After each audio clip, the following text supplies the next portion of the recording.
Hello, everybody, and welcome to Transformation Tuesday. Today, we're going to spend some time talking about human connection as the fifth pillar of health.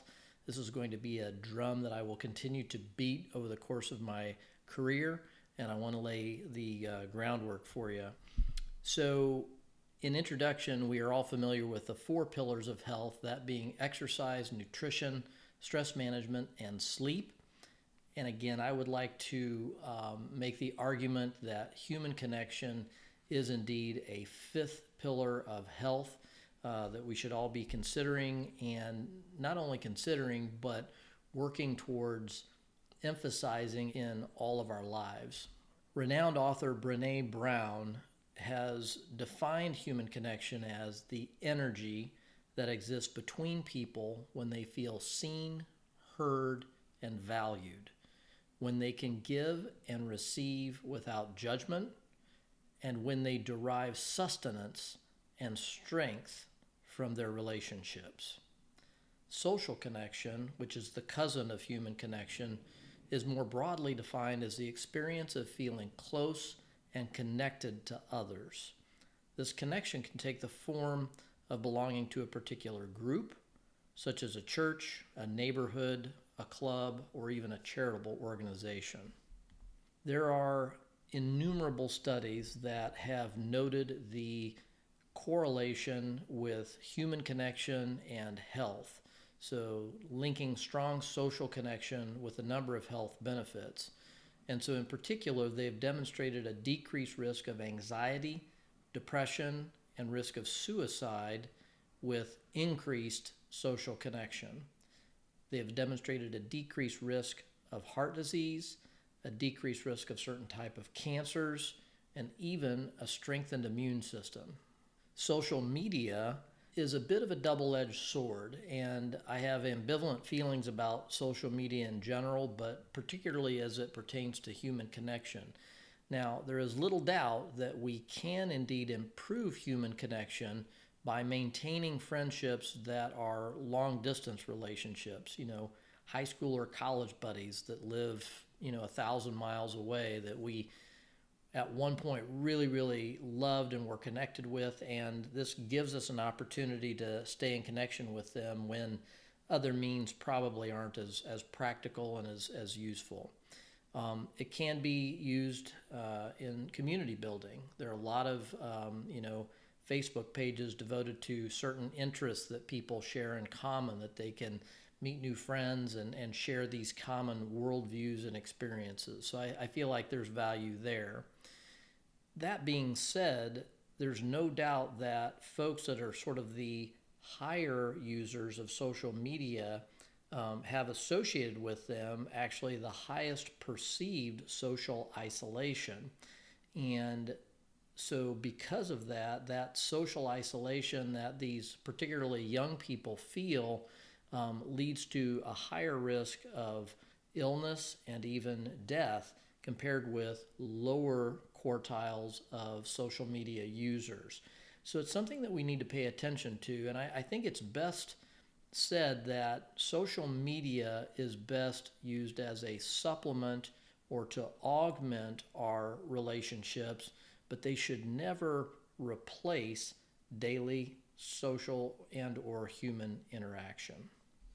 The COVID pandemic, which has been going on now for over 2 years, has been a study really of the effects of social isolation on all sorts of different areas of health. And how we need human connection in a very real way on a daily basis. According to healthaffairs.org, once the pandemic started and all the shutdowns occurred, there was a near immediate surge in mental health issues, substance abuse, and domestic violence. Many individuals, in addition to these health issues, suffered from new onset of insomnia and or overeating issues as well. And the group that was most susceptible to these issues were the elderly, who quite honestly as a demographic already suffer a little bit from social isolation to begin with due to health concerns, loss of other loved ones or persons in their friend group. And so they really were hit the hardest from these COVID issues. Just like there's a definite connection between human connection and health benefits, it shouldn't surprise us that there is a connection between human connection and longevity. And so in his book, The Blue Zones, Dan Buettner found that indeed one of the common threads for longevity of the people that he studied were the uniquely close family structure that existed in these communities and the very rich network of friends that he found as well. And he, again, opined very strongly that he felt this was a definite factor in their longevity. And in her book, Growing Young, Marta Zaraska also noted that there are various soft drivers of health, such as optimism, kindness, and friendship, that indeed are vital for our longevity. And she found a study that showed that a strong support network of family and friends lowers overall mortality risk decade by decade by about 45%. So what can we do to foster or enhance our own human connection? Well, first of all, just putting ourselves out there more, being more open to new friendships and relationships is very, very important. And in particular, we can look to our churches, our synagogues, our mosques for places that we can establish relationships. Those are places where we are fairly like-minded individuals with those that we're worshiping with. Also, volunteering if we still have kids in school for school committees is very, very important. Maybe thinking about, looking at an area of interest that you have, like you like to play basketball or you like to play chess, you like to read novels, whatever. Find clubs that, you'll find, again, like-minded individuals that you can establish new relationships with. And then last but certainly not least, volunteerism is a very, very powerful way to connect with others, uniting behind a cause, be it fighting for cancer or cleaning up our community. Whatever your area that you could feel passionate about, you're going to find some great potential friends in doing, and belonging to organizations such as these. On a more sort of granular level, when we're with our family, when we are with our friends, it is so, so important to be in that moment, be present with that person that you are with. You want to give them all of your energy, all of your attention. And that's hard because we work hard, we're tired at the end of the day and on the weekends, but it is just so important for that true human connection that we be open and vulnerable and available to those friends and family members in that moment.